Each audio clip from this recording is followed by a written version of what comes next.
Livro Os Mensageiros, coleção A Vida no Mundo Espiritual, psicografia de Francisco Cândido Xavier, pelo espírito André Luiz. Capítulo 9. Ouvindo impressões. Deixando Acelino em conversa mais íntima com Otávio, fui levado por Vicente a outro ângulo da sala. Muitos grupos se mantinham em palestra interessante e educativa, observando eu que quase todos comentavam as derrotas sofridas na terra. Fiz quanto pude, exclamava uma velhinha simpática para duas companheiras que a escutavam atentamente. No entanto, os laços de família são muito fortes. Algo se fazia ouvir sempre, com voz muito alta em meu espírito, compelindo-me ao desempenho da tarefa, mas... E o marido? Nunca se conformou.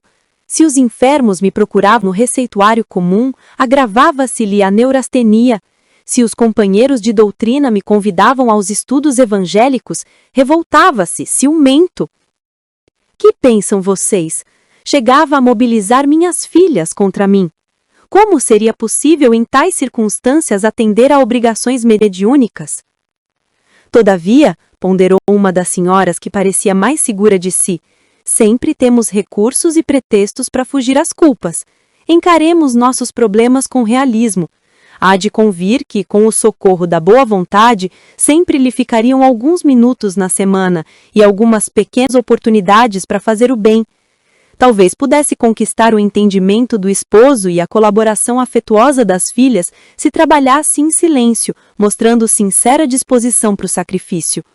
Nossos atos, Mariana, são muito mais contagiosos que as nossas palavras. Comentários. Observamos nessa conversa a senhora Mariana lamentando não ter conseguido cumprir suas obrigações mediúnicas na terra. Ela justifica seu fracasso culpando a oposição do marido, que ficava neurastênico e ciumento, e a falta de apoio das filhas, que eram influenciadas pelo pai. Uma de suas interlocutoras, no entanto, contrapõe essa justificativa de forma serena, mas firme. Ela argumenta que sempre encontramos desculpas para fugir de nossas responsabilidades e que, com boa vontade, Mariana poderia ter encontrado pequenos momentos e oportunidades para praticar o bem. A solução, segundo ela, não estaria na confrontação, mas no trabalho silencioso, no sacrifício e principalmente no poder do exemplo. Aqui percebemos que Mariana representa a tendência humana de transferir a responsabilidade para os nossos fracassos para fatores externos, a família, o cônjuge, as circunstâncias. A fala dela é um lamento que busca validação e compaixão. A resposta da outra senhora, no entanto, traz a perspectiva da doutrina espírita. Embora as dificuldades externas sejam reais e desafiadoras, a responsabilidade final pela nossa jornada é sempre nossa. A ênfase é colocada no livre-arbítrio e na capacidade que cada um tem de agir, mesmo que de forma modesta, dentro do cenário em que se encontra. Aqui aborda uma realidade muito comum. O maior campo de provas do ser humano é o próprio lar. É dentro da família que os laços kármicos são mais fortes e os desafios mais intensos. A oposição do marido de Mariana não é apresentada como algo trivial, mas como principal obstáculo. O trecho ensina que a tarefa mediúnica, ou qualquer tarefa de aprimoramento espiritual, não deve ser imposta, mas sim ser vivida. A conquista do entendimento familiar veria não pela insistência ou pela palavra, mas pela demonstração de amor, paciência e sacrifício. A frase "nossos atos, Mariana, são muito mais contagiosos que as nossas palavras" é uma máxima de sabedoria universal, profundamente valorizada no Espiritismo. Ela sugere que a coerência é fundamental. De nada adianta falar sobre caridade, paciência e amor se nossas ações diárias demonstram o contrário. A transformação começa de dentro. Ao trabalhar em silêncio, com sincera disposição para o sacrifício, Mariana poderia ter modificado o ambiente familiar. Seu exemplo de resignação, amor e serviço silencioso teria, com o tempo, mais poder de convencimento do que qualquer discussão sobre doutrina ou mediunidade. O bem não precisa de alarde. A boa vontade se manifesta nos alguns minutos na semana e nas pequenas oportunidades. O erro de muitos é esperar as condições ideais e grandiosas para servir, quando o verdadeiro progresso está nas pequenas ações do cotidiano. Esse trecho é uma profunda lição sobre autoavaliação e protagonismo espiritual. Ele nos convida a olhar para nossas próprias vidas e questionar: quantas vezes culpamos as circunstâncias ou outras pessoas por não fazermos o bem que poderíamos fazer? A mensagem é clara. A verdadeira força transformadora não está em mudar os outros, mas sim em mudar-se a si mesmo através de ações concretas, silenciosas e coerentes. Sim, respondeu a interlocutora, emitindo voz diferente. Concordo com a observação. Em verdade, nunca pude sofrer a incompreensão dos meus sem reclamar.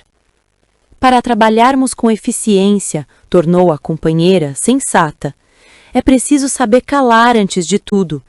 Teríamos atendido perfeitamente aos nossos deveres se tivéssemos usado todas as receitas de obediência e otimismo que fornecemos aos outros. Aconselhar é sempre útil, mas aconselhar excessivamente pode traduzir esquecimentos de nossas obrigações.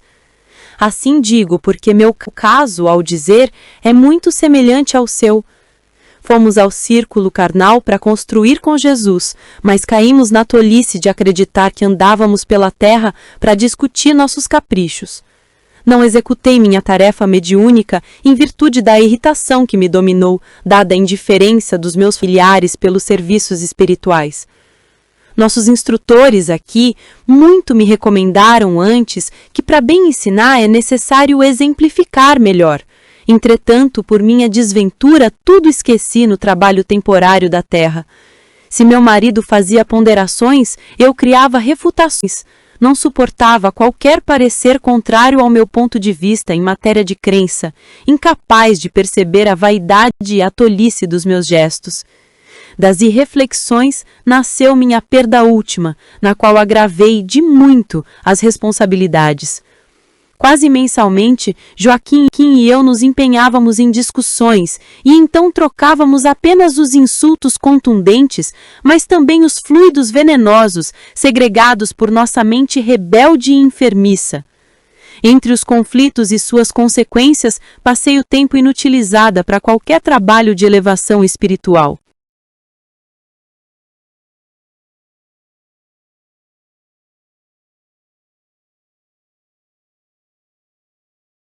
Comentários. Mariana revela que sua missão mediúnica na Terra foi perdida porque, em vez de exemplificar os ensinamentos de Jesus, ela se deixou dominar pela irritação, orgulho e vaidade, travando discussões inúteis com o seu marido, Joaquim, e familiares, que eram indiferentes às suas crenças. Essa atitude a tornou improdutível para o trabalho espiritual ao qual se propusera. Aqui aborda de forma direta e profunda as armadilhas que os trabalhadores espirituais, médiuns ou não, encontram na jornada terrena. Demonstra incoerência entre falar e fazer. Teríamos atendido perfeitamente aos nossos deveres se tivéssemos usado todas as receitas de obediência e otimismo que fornecemos aos outros. E este é o ponto central. A personagem era hábil em aconselhar, mas falhava em aplicar os próprios conselhos. É uma crítica contundente à fé e ao discurso, sem se transformar em ação e reforma íntima. O verdadeiro teste da crença não está no que se prega, mas sim em como se vive, especialmente sob pressão. Encontramos também o orgulho e a vaidade no campo da fé. Não suportava qualquer parecer contrário ao meu ponto de vista em matéria de crença, incapaz de perceber a vaidade e a tolice dos meus gestos. Aqui, a personagem revelou que sua fé havia se tornado um instrumento de autoafirmação, e não de humildade. Ela não queria servir ou esclarecer, mas sim vencer debates e impor sua visão. Isso transforma a religiosidade em uma arena para o ego, o que é o oposto de seu propósito. As lições práticas contidas aqui são de fundamental importância. Vigilância constante.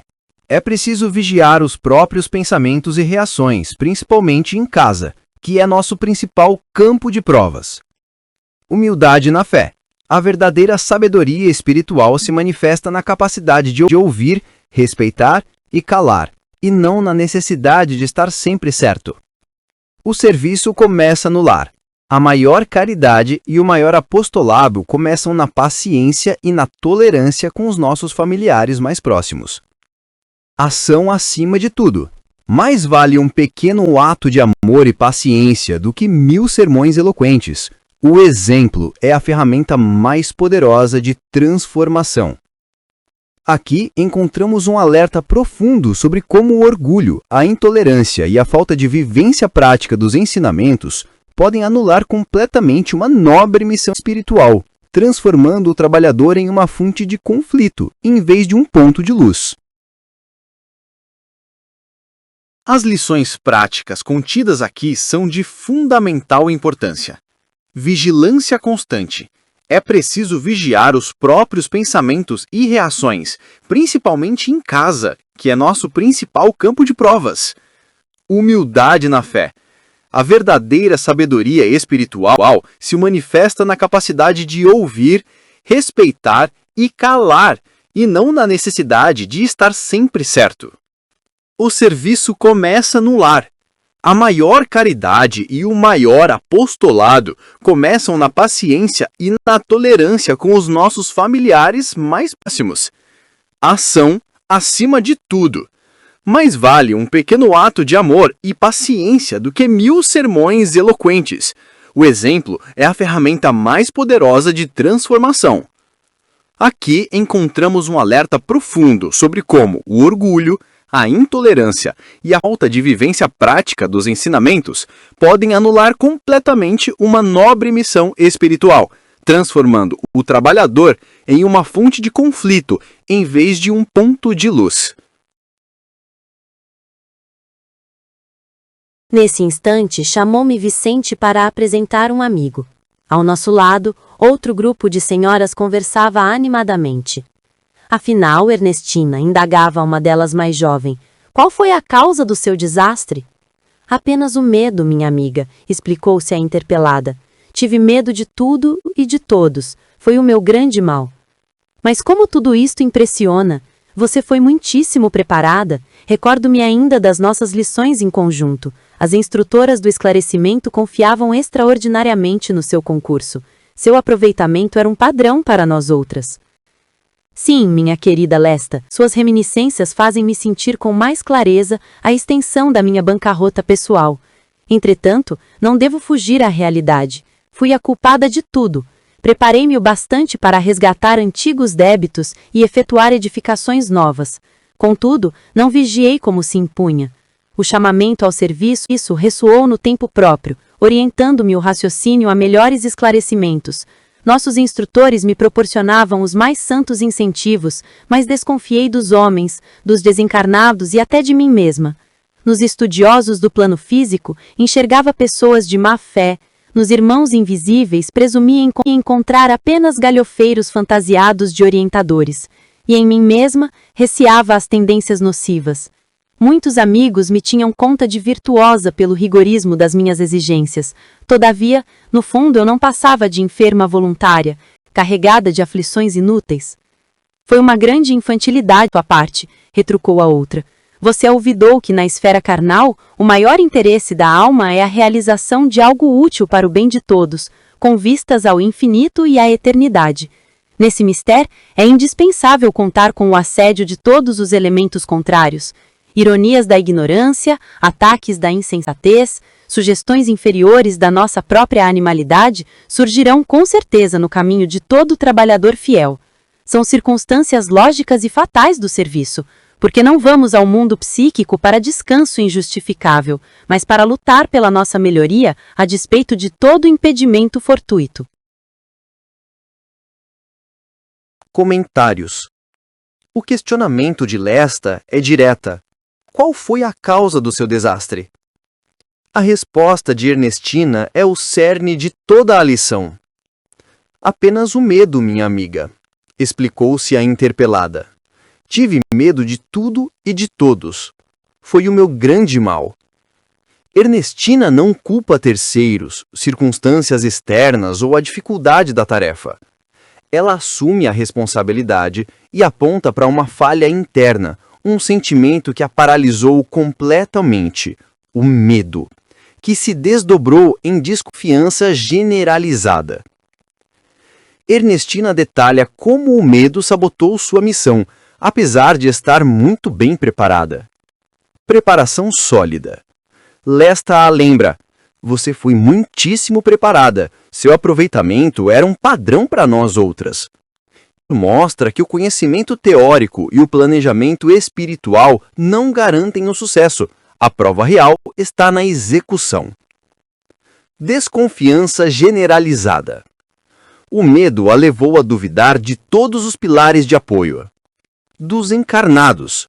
Nos estudiosos do plano físico, enxergava pessoas de má fé. Dos desencarnados, guias. Nos irmãos invisíveis, presumia encontrar apenas galhofeiros fantasiados de orientadores. De mim mesma, receava as tendências nocivas. Aparência versus realidade. Ela era vista como virtuosa por seu rigor, mas por dentro se sentia uma enferma voluntária, carregada de aflições inúteis. Sua rigidez não era fruto da força, mas do medo. A bancarrota pessoal. Essa é uma metáfora poderosa. Ela tinha um capital de conhecimento e oportunidades para sua reencarnação, mas, por não investir, agir, acabou em falência espiritual sem os lucros do progresso e do bem praticado. A resposta de Lesta é uma aula de sabedoria e realismo espiritual, corrigindo a perspectiva infantil de Ernestina. O propósito da vida, o objetivo maior da alma na Terra é a realização de algo útil para o bem de todos. Não é uma jornada de autoaperfeiçoamento isolado, mas de serviço ao próximo. As provas são inevitáveis e necessárias. Lesta afirma que é indispensável contar com o assédio de todos os elementos contrários. As dificuldades não são um sinal de que algo está errado. Elas são parte integrante e lógica do serviço. A Terra não é um lugar de descanso. Encarnação não é para descanso injustificável, mas para lutar pela nossa melhoria. A luta é a ferramenta do progresso. Evitar a luta é evitar o próprio propósito da vida. Aqui nos ensina uma lição fundamental sobre a jornada espiritual. A preparação e o conhecimento são importantes, mas inúteis se não forem acompanhados de coragem, confiança e vigilância sobre as próprias fraquezas. O medo, quando não controlado, transforma-se em desconfiança, isolamento e paralisia, sabotando a mais bem planejada das missões. A vida na Terra é um campo de batalha para o aperfeiçoamento e os obstáculos são as ferramentas para esse fim. Esperar um caminho sem dificuldades é uma infantilidade que leva à bancarrota pessoal. O verdadeiro sucesso espiritual reside em agir para o bem, apesar dos desafios internos e externos. Compreendo agora, disse a outra. Todavia, o receio das mistificações prejudicou minha bela oportunidade. Minha amiga, tornou a interlocutora, é tarde para lamentar. Tanto tememos as mistificações que acabamos por mistificar os serviços do Cristo. Eu ouvia a palestra com um interesse crescente, mas o companheiro me levou adiante para novas apresentações. Atendia a esses agradáveis deveres da sociedade de nosso lar, mas, para não perder ensejo de instruir-me, continuava atento às conversações em torno. Alguns cavalheiros mantinham discreta permuta de pareceres. Reconheço que fali, dizia um deles em tom grave, e muito já espiei nas regiões inferiores, mas aguardo novos recursos da providência. Faltou-lhe, porém, bastante orientação para o caminho? Perguntava um companheiro. Explico, esclareceu o primeiro. Faltou-me o amparo da esposa. Enquanto a tive a meu lado, verificava-se profundo equilíbrio em minhas forças psíquicas. A companhia dela, sem que eu pudesse explicar, compensava-me todo o gasto de energia mediúnica. Minha noção de balanço estava nas mãos de minha querida Adélia. Esqueci-me, porém, de que o bom servo deve estar preparado para o serviço do Senhor em qualquer circunstância. Não aprendi a ciência da conformação e nem me resignei a percorrer sozinho as estradas humanas. Quando me senti sem a dedicada companheira, arrebatada pela morte, amedrontei-me, por sentir-me em desequilíbrio e, erradamente, procurei substituí-la e fui acidentado. Extremamente ligada a entidades malfagesas, minha segunda mulher, com os seus desvarios, arrastou-me a perversões sexuais de que nunca me supusera capaz. Voltei insensível ao convívio de criaturas perversas e, tendo começado bem, acabei mal. Meus desastres foram enormes. Entretanto, embora reconheça a minha deficiência, entendo ainda hoje que o triunfo, mesmo no futuro, ser-me-á muito difícil sem a companheira bem-amada. Tornara-se a palestra sumamente interessante. Desejava acompanhar-lhe o curso, mas Vicente chamou minha atenção para outro assunto e era necessário acompanhá-lo. Comentários. Nessa parte do capítulo, observamos a sua riqueza em lições e conceitos da doutrina espírita, como o medo da mistificação e a paralisia espiritual. A primeira conversa é curta, mas muito profunda. O problema é o medo excessivo de ser enganado por espíritos inferiores. A mistificação pode levar o trabalhador da seara espírita, médium ou não, a se tornar excessivamente cético e desconfiado. A consequência, essa desconfiança pode fazê-lo duvidar de tudo, inclusive das boas inspirações e das oportunidades de trabalho no bem que surgem. A lição é, ao se fechar para não ser enganado pelo mal, a pessoa acaba se fechando também para o bem. A frase "acabamos por mistificar os serviços do Cristo" significa que, por medo, deturpamos e desacreditamos o próprio trabalho do bem, tratando como se fosse uma farsa. É um alerta para o equilíbrio. É preciso vigilância, mas não uma desconfiança que paralisa, assim como as dependências emocionais e a falência espiritual. Na segunda conversa, é um estudo de casos sobre responsabilidade individual e os perigos da dependência afetiva. A muleta afetiva. O homem via sua esposa Adélia não como uma companheira, mas sim como a fonte de seu equilíbrio psíquico e mediúnico. Ela era a sua muleta. Enquanto estava presente, ele se sentia forte e equilibrado. A falta de autonomia. Ele admite seu erro fundamental. Esqueci-me, porém, de que o bom servo deve estar preparado para o serviço do Senhor em qualquer circunstância. Ele não desenvolveu sua própria força interior, sua própria fé e sua própria ciência da conformação, a capacidade de aceitar as provações da vida com resignação e confiança em Deus. A queda, quando a muleta foi removida pela morte dela, ele desabou. Em vez de buscar força em si mesmo e em Deus, ele buscou uma substituta externa. Essa escolha equivocada, baseada em desespero e desequilíbrio, atraiu uma companhia de vibração inferior ligada a entidades malfagesas.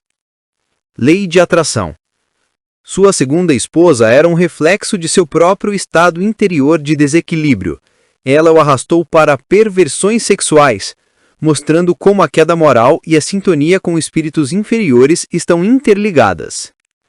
A lição incompleta. Mesmo após a morte e o sofrimento nas regiões inferiores, ele ainda não aprendeu a lição por completo. Ele reconhece a falha, mas ainda condiciona seu futuro sucesso à presença de Adélia, porque ser-me-á muito difícil sem a companhia bem-amada. Isso demonstra que o apego e a dependência ainda são fortes em seu coração. Temos aqui um poderoso lembrete de que o caminho espiritual exige autonomia, responsabilidade individual e fé. Não podemos depositar nosso equilíbrio e nossa força em outras pessoas, por mais que as amemos. As pessoas são companheiras de jornada, não a própria jornada. A verdadeira força deve vir de nossa conexão com o divino e do desenvolvimento de nossas próprias virtudes, como a fé, a resignação e a coragem para enfrentar as provações da vida sozinho, se necessário. Analisando o capítulo 9, Ouvindo Impressões. No livro Os Mensageiros, André Luiz está em uma fase de aprendizado sobre as complexas redes de comunicação e auxílio entre o plano espiritual e o físico. Este capítulo, ao apresentar diálogos de espíritos que fracassaram em suas missões terrenas, serve como um estudo de caso. Ele aprende, junto com o leitor, que o planejamento reencarnatório é perfeito, mas a sua execução depende do esforço e da vontade do reencarnado. As dificuldades, como um marido difícil, não são acasos, mas parte integrante do teste e da oportunidade de aprendizado. Este capítulo se passa em uma sala em nosso lar, onde diversos espíritos recém-chegados da Terra conversam sobre suas experiências. O tema central e recorrente é a análise das razões que os levaram ao fracasso em suas missões espirituais ou mediúnicas durante a última encarnação. Através de 3 conversas distintas que André Luiz observa, o capítulo explora as armadilhas do orgulho, da irritabilidade, do medo e da dependência afetiva, servindo como um profundo alerta sobre as responsabilidades e os desafios do trabalhador espiritual na Terra. Assim, analisando o capítulo, vemos que é estruturado em torno de 3 diálogos principais, cada um apresentando um motivo diferente para o fracasso espiritual. O fracasso pela incompreensão familiar e falta de humildade. A primeira conversa é entre um grupo de senhoras, destacando-se o diálogo entre Mariana e uma companheira mais sensata. A justificativa de Mariana. Ela atribui seu fracasso em mediúnicas à oposição familiar. O marido era neurastênico e ciumento, e chegava a mobilizar as filhas contra ela. Para Mariana, era impossível trabalhar em tais circunstâncias. Ela se coloca como vítima da incompreensão alheia. Lição da companheira. A outra senhora oferece uma perspectiva mais profunda e autocrítica, que serve como a principal lição do diálogo. Autocrítica. É fácil usar pretextos para fugir da culpa. A força do exemplo. Deveria ter conquistado a família com boa vontade, trabalho em silêncio e sincera disposição para o sacrifício. A lição-chave é que nossos atos são muito mais contagiosos que as nossas palavras. O orgulho e a irritabilidade.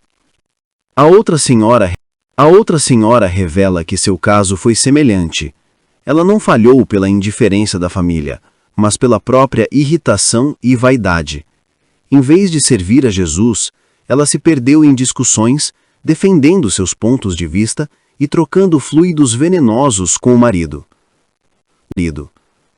O verdadeiro problema não foi a oposição externa, mas sua reação interna a ela.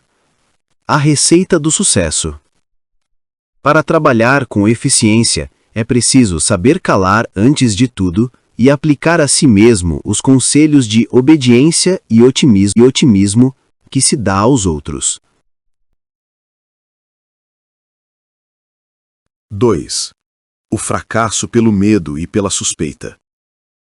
A segunda conversa, entre Ernestina e Lesta, aborda outra armadilha comum: o medo. A causa de Ernestina. Seu desastre foi simplesmente o medo de tudo e de todos. Isso é surpreendente para sua amiga Lesta, pois Ernestina havia sido extremamente bem preparada e era considerada um exemplo durante seus estudos no plano espiritual. A análise de Ernestina. Ela assume a culpa e detalha como o medo a paralisou. Desconfiança generalizada. Ela via má fé nos encarnados. Suspeitava que os espíritos comunicantes eram zombeiteiros disfarçados, galhofeiros fantasiados, e temia as próprias tendências negativas. Falsa virtude. Aparentava ser virtuosa por seu rigor, mas por dentro era uma enferma voluntária, cheia de aflições inúteis. A lição de Lesta. Sua amiga a repreende com sabedoria, explicando que a luta é inerente à missão. A vida na Terra não é para descanso, mas para lutar pela própria melhoria. O trabalhador fiel deve esperar oposição, ironias e ataques como circunstâncias lógicas e fatais do serviço. A ironia final. O medo excessivo de ser enganada, mistificações, fez com que a própria Ernestina acabasse por sabotar e mistificar os serviços do Cristo. O medo a impediu de realizar o bem para o qual estava preparada. 3. O fracasso pela dependência afetiva e falta de resignação. A terceira e última conversa observada por André Luiz é entre cavalheiros e foca na dependência emocional. A justificativa do espírito. Um homem reconhece sua falência e atribui a perda de sua primeira esposa, Adélia. Ele sentia que a presença dela lhe proporcionava profundo equilíbrio para suas forças psíquicas. A queda. Após a morte da esposa, ele se sentiu desequilibrado e amedrontado. Em vez de se resignar e confiar em Deus, não aprendia a ciência da conformação. Ele tentou substituí-la. A consequência. Sua segunda esposa era ligada a entidades maléficas e o arrastou para perversões sexuais, levando-o a uma queda moral e espiritual completa. Ele, que havia começado bem, terminou muito mal. A lição incompleta. Embora reconheça sua fraqueza, ele ainda acredita que seu triunfo futuro será difícil sem a companhia da esposa amada, mostrando que a lição sobre autossuficiência espiritual e confiança na providência ainda não foi totalmente assimilada. O capítulo 9 de Os Mensageiros funciona como um espelho para todos os trabalhadores da seara espírita e espiritual em geral, mostrando que a preparação no plano espiritual não garante o sucesso na terra. Os maiores inimigos não são as circunstâncias externas, como família, opositores ou dificuldades, mas as fraquezas internas, o orgulho, a irritabilidade, o medo, a desconfiança e a dependência afetiva. A verdadeira vitória reside na vigilância constante, na humildade, na ação silenciosa e na confiança inabalável em Deus, independentemente dos desafios do caminho. Se gostou, inscreva-se no nosso canal, dê um like e compartilhe esse vídeo para ajudar nosso canal a crescer e divulgar a doutrina dos Espíritos.